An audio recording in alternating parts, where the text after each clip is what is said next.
ایک دور اندیش بادشاہ اپنے بیٹے کا رشتہ کسی صالح خاندان میں کرنا چاہتا تھا۔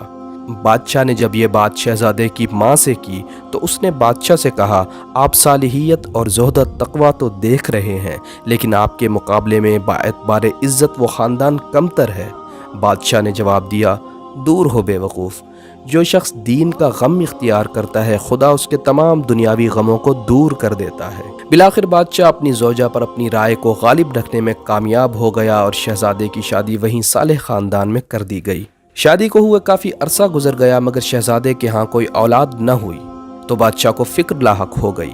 تحقیق سے معلوم ہوا کہ اس شہزادے پر ایک بوڑھی عورت نے جادو کر رکھا ہے، جس سے یہ اپنی حسین اور خوبصورت بیوی سے نفرت کرتا ہے۔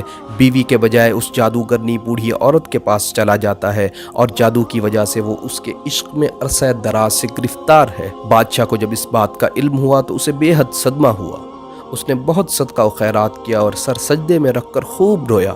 جب سر سجدے سے اٹھایا تو ایک مرد غیب سے نمودار ہوا اور کہنے لگا، آپ ابھی میرے ساتھ قبرستان چلیں۔ بادشاہ اس کے ساتھ قبرستان چلا گیا۔ انہوں نے ایک پرانی قبر کھودی، اس میں سے ایک بال نکلا جس میں جادو کے ذریعے 100 گرہیں لگائی گئی تھی۔ اس مرد غیبی نے ایک ایک گرہ کو دم کر کے کھولنا شروع کیا۔